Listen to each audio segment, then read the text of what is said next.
Hey, welcome back to Inside the Philippines. Today's story comes from Mike, a retired US Army vet who moved to Manila looking for peace, maybe even a second chance at love.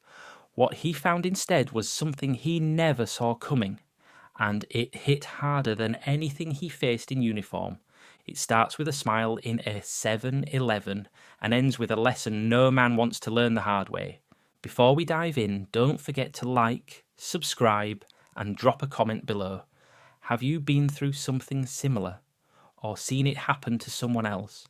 We read everyone. All right, let's get into it. Here's Mike's story in his own words.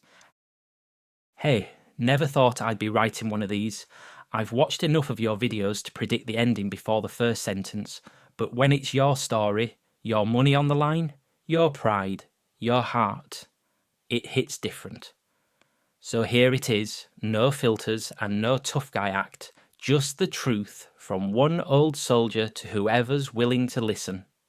It was a Tuesday night in Manila when things finally sank in. I was sitting in this quiet bar in Malate, not the rowdy places with dancers and loud music, just a dim spot where expats try to drink without being noticed. I had a half-warm bottle of Red Horse in front of me, and I remember staring at the label like it might answer every question I didn't want to ask out loud. I wasn't angry, and I wasn't even sad. The feeling was something worse than either of those. This strange emptiness, like someone had quietly reached inside my chest and taken whatever was still beating. I've survived a lot in my life. Combat zones, busted knees, seeing good men laid to rest way too young. You'd think after all that, a woman couldn't do much damage. But this was different. She didn't just take my money, she took something I didn't realise I still carried around after all these years, a small bit of hope that maybe life had one more good chapter left for me. For a while, I actually believed I was safe, believed that this country, this woman, this whole new start might finally be my turn to catch a break. Turns out the worst ambush isn't the one you run into.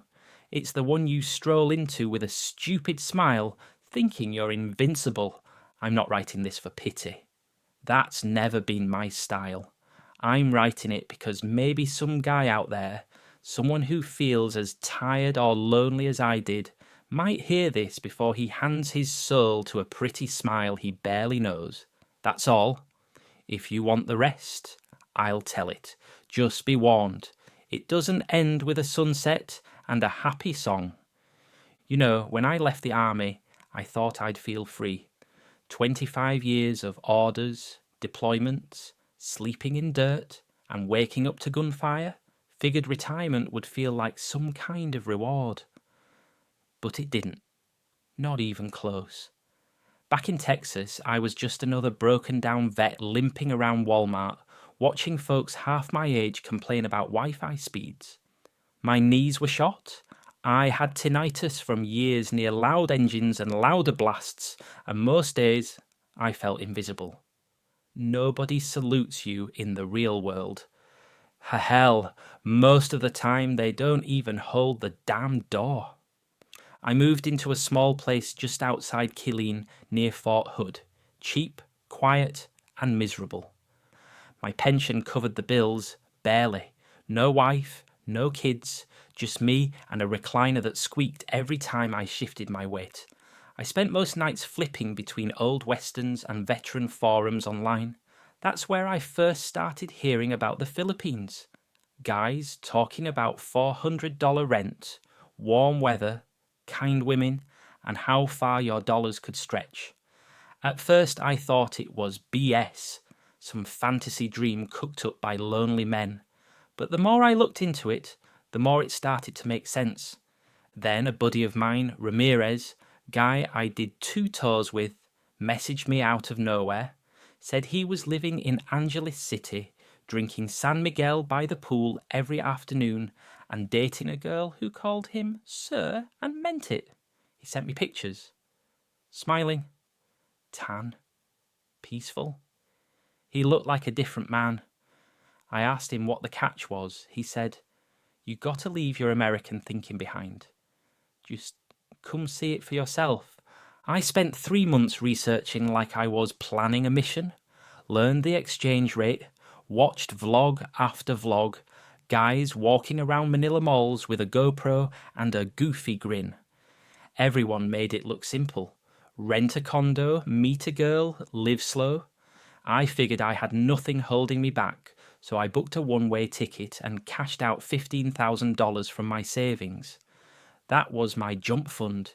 Figured it would give me a cushion to figure things out.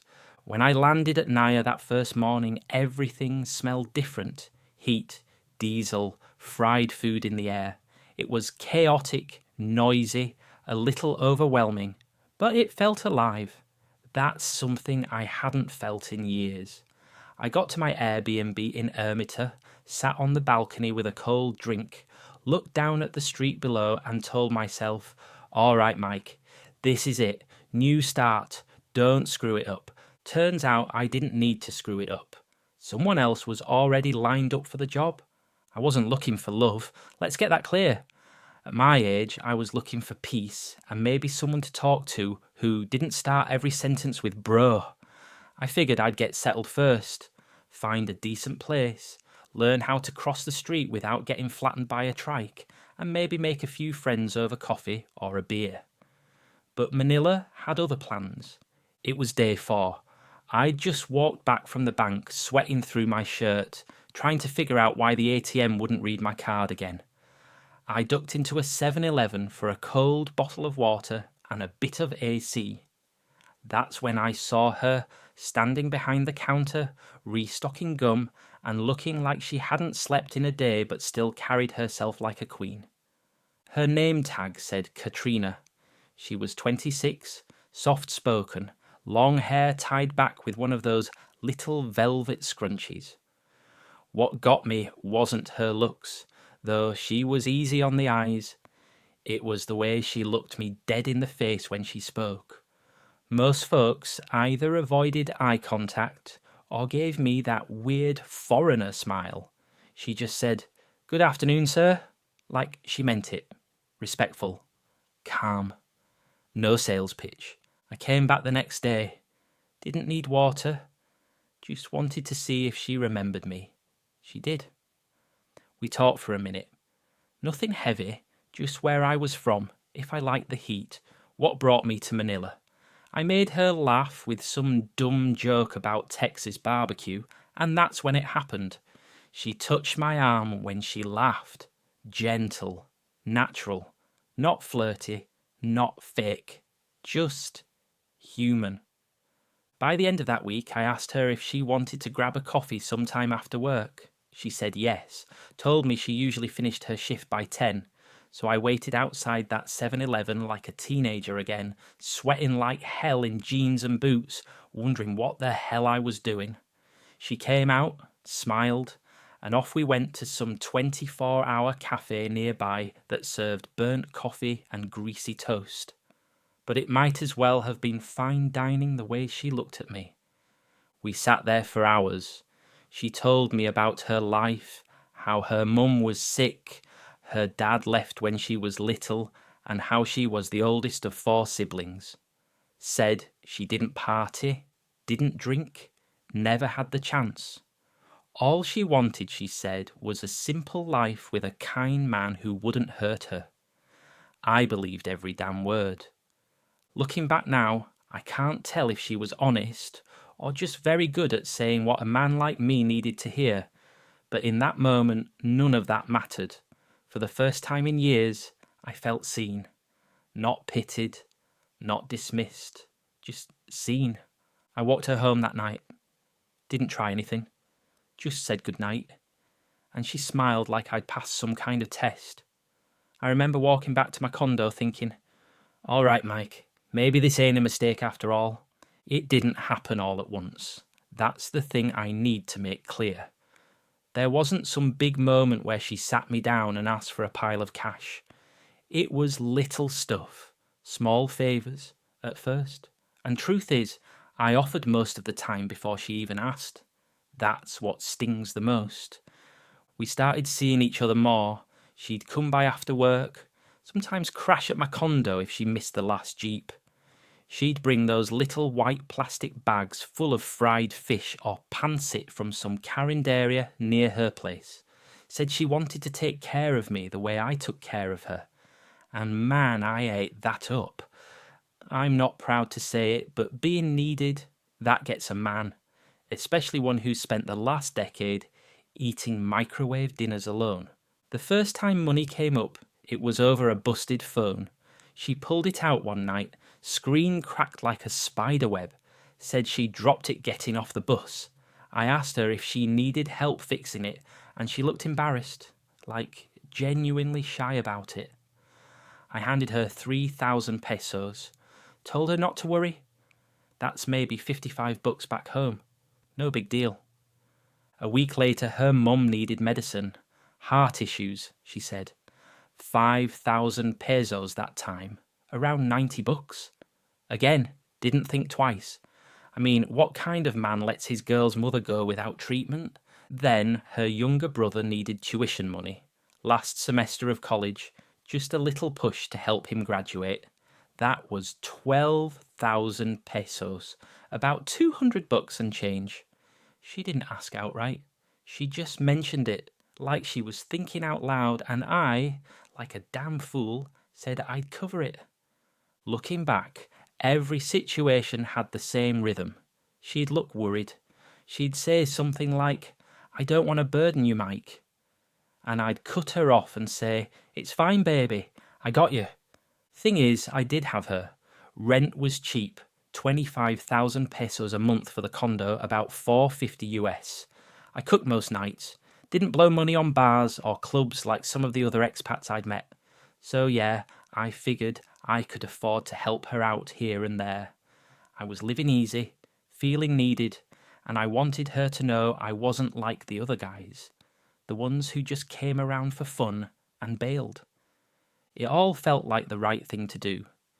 Every time I handed her cash, she'd thank me like I'd just saved her life. She'd hold my hand, kiss my cheek, call me Sweet Mike in that soft voice of hers. And yeah, I'll admit it, part of me liked feeling like a provider again. Gave me purpose. But the funny thing about purpose, sometimes it's just another word for being played. The first time I felt something wasn't right, it was a Sunday afternoon and she didn't show up like she said she would. No text, no call.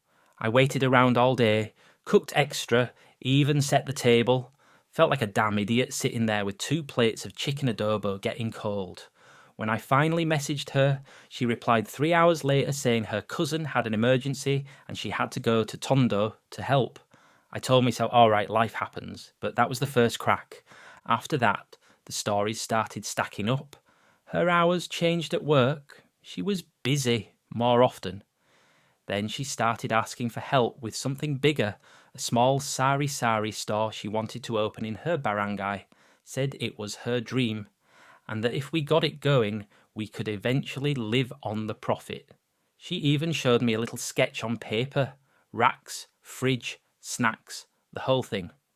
Said her uncle had a spot for rent, she just needed help with setup costs. I bit. Gave her 60,000 pesos, just over $1,000. She promised she'd handle everything. I asked to see the place, but there was always an excuse. Still under renovation, or my uncle doesn't want foreigners around because of gossip. Stuff like that. Seemed plausible at first, but over time it started sounding rehearsed. By this point, we were about 3 months in. I'd spent time with her almost every week. We weren't living together full time, but she was over a lot. She'd bring me those cheap little bakery rolls I liked, rub my back when my knees were acting up. It wasn't all lies, or at least it didn't feel like it. That's what made it so hard to see clearly. She didn't act like someone running a con. She acted like a girlfriend. A real one. But the more I gave, the more she needed. Her cousin's baby had a fever, 2,000 pesos for meds. Her sister's school uniform got stolen, 1,500 pesos to replace it. Her apartment flooded. 8,000 pesos for repairs. It felt like every week there was something new, always urgent, always personal. Never a day where she just showed up with nothing to ask for. And the crazy part, I never got mad. Not once. I told myself it was just part of loving someone in a place where life's harder than I was used to. I kept saying, if I was in her shoes, I'd hope someone would help me too. But over time, I stopped sleeping well.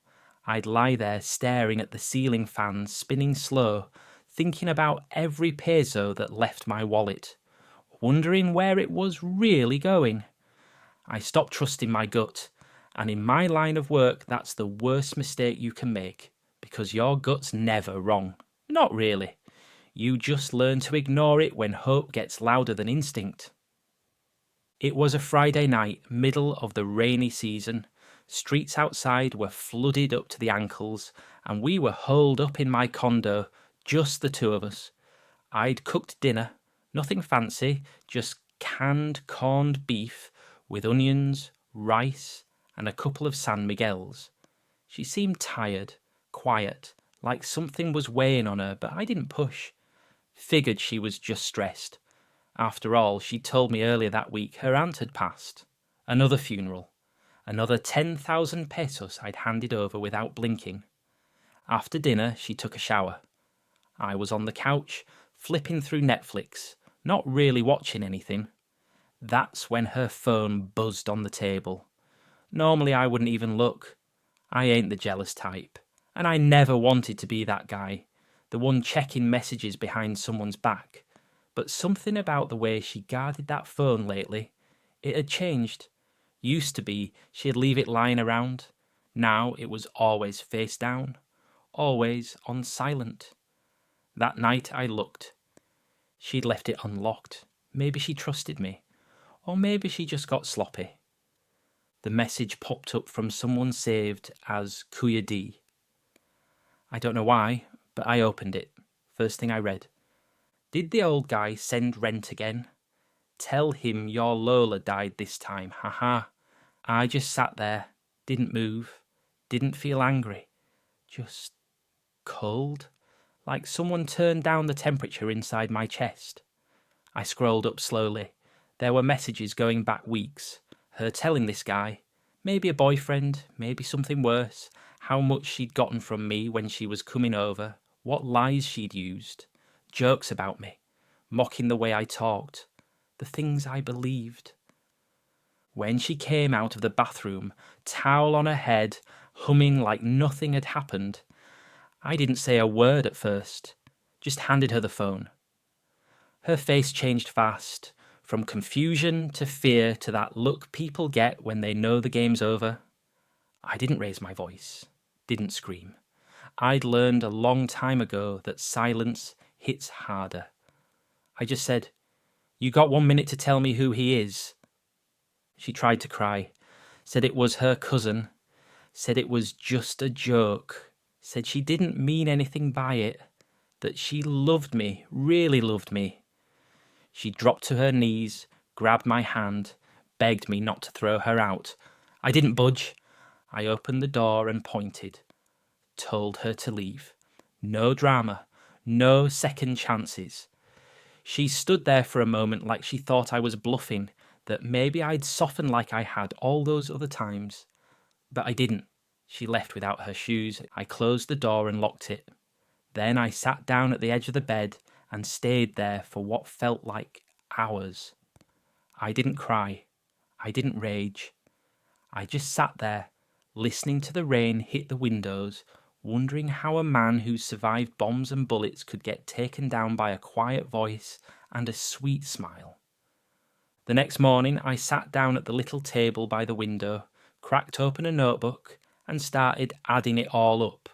Not because I wanted to punish myself, I just needed to know. Needed to see it on paper, see how deep the hole really went. I wasn't angry anymore. I'd skipped right past that. Now it was just math. First was the small stuff. The phone repair, the medicines, school fees. That alone was over 20,000 pesos. Then came the rent emergencies, the hospital visits, birthdays, and so-called family tragedies. Each time it was 5,000 pesos here, 8,000 pesos there.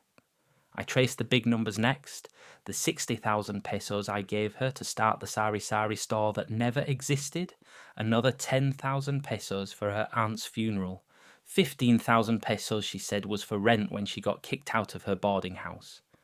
When I tallied it up, the final number damn near made me sick. 300,000 pesos, give or take, that's around $5,400 back home. Now, for a guy who's lived modest and saved his whole life, that ain't much. But that's a year's rent in some parts of this country. But even worse than the money was the fact that I'd handed it over willingly. Not once had she begged. Not once had she twisted my arm. I'd offered it, eyes open, chest out, thinking I was doing the right thing. And here's the real gut punch. I wasn't even mad at her. Not really. I was mad at myself. Mad for ignoring the signs.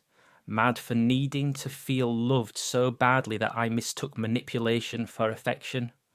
I'd been a soldier for most of my life, trained to spot threats, read intentions, stay sharp. And yet here I was, scammed in my own damn living room with my own hand holding the wallet. I spent the rest of that week clearing her stuff out of the condo. A couple shirts she'd left in the closet, a hairbrush, an old tote bag with some makeup still inside. It felt weird throwing it all away, like I was erasing a ghost that hadn't even fully formed yet. I blocked her on everything, changed the lock code on my door, even changed my walking route for a while just in case I ran into her. I didn't want closure, didn't need a final talk. I just needed to put distance between me and whatever version of me thought this whole thing was love. The condo felt quiet after that. Too quiet. Like Manila had swallowed all the noise, left me with just the echo of my own regret bouncing off the walls. It took me a while to stop looking over my shoulder. Not because I thought she'd come back. Deep down, I knew she was done with me the second the money dried up, but because I couldn't shake the feeling that I'd been willfully blind. That's the worst part about a slow con. You're not just a victim, you're a volunteer. After a few weeks of licking my wounds, I started talking to other expats more. Guys at the gym, a few at the bar down near Pedro Gil, even some retired fellas I met at a veterans brunch in Makati. When I told them what happened, in my usual no BS way, most of them didn't even blink. One guy just nodded and said, "You're not the first, brother, and you won't be the last." Some laughed it off. Others shared stories worse than mine, marriages that ended with stolen land titles, kids that turned out not to be theirs, savings accounts drained dry. That was when I realised I'd gotten off light in a way. I lost money, sure, a good chunk, but I still had my roof, my name and my dignity. Bruised, but intact. And yeah, I'll say it, part of this was my fault. I came here thinking I was stepping into some tropical fairy tale. Warm weather, friendly smiles, cheap living, and maybe, if I was lucky, a woman who'd appreciate me for being loyal and decent, not for being rich or young or flashy. But this isn't Kansas. The Philippines is beautiful, but it plays by its own rules. You come in here with your Western mindset, your romantic ideals, thinking respect and kindness will be returned automatically. You're setting yourself up for a hard landing. Love here, or what looks like love, can be a performance. Not always, but often enough that you better pay attention. And the worst part is, the good ones, the genuine ones, they look just like the ones running game. You can't tell by the smile, the voice, or how she holds your hand. You've got to watch the patterns. And more importantly, you've got to know what the hell you're looking for in the first place. I realised I came here too empty, expecting someone else to fill the space. That's dangerous no matter what country you're in. The Philippines just has a way of making the lesson sharper and more expensive. Now I spend my mornings quieter. No more planning dates or wiring cash. I get up early, do my stretches, grab coffee at the same spot by the bay. I watch the city wake up. Jeepneys rumble past, vendors setting up shop, the same guard nodding at me every morning with a smile that doesn't come with a price tag. It's not that I've given up. I haven't turned bitter. I've just adjusted my expectations. Love might still be out there, but next time, she's going to have to meet me halfway. And then some. About a month after I cut Katrina off, I'd started to feel like I was finally coming back to centre.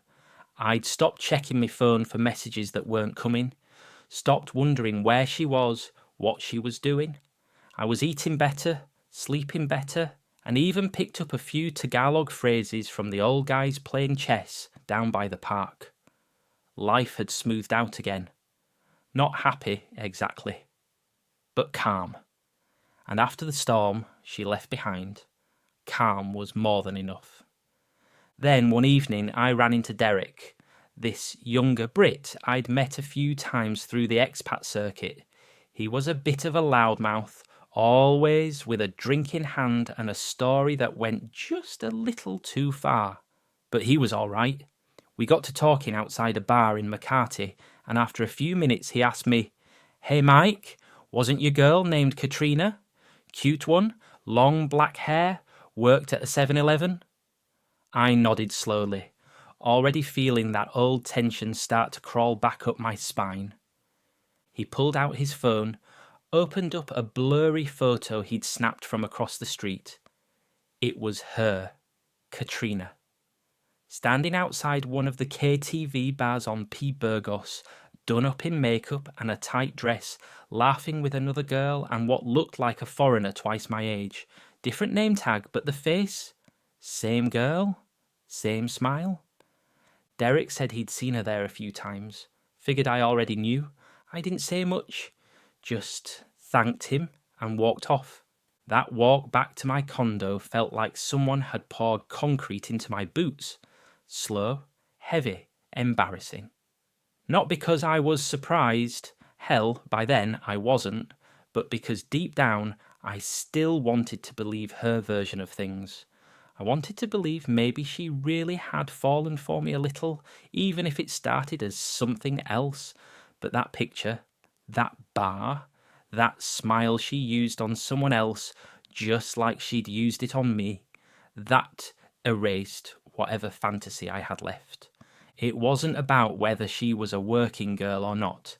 I'm not naive. I know how things go out here. But she could have told me the truth, could have given me even a little honesty. Instead, she dressed it all up like love, just long enough to get paid. And me? I bought it. So, yeah, she fooled me.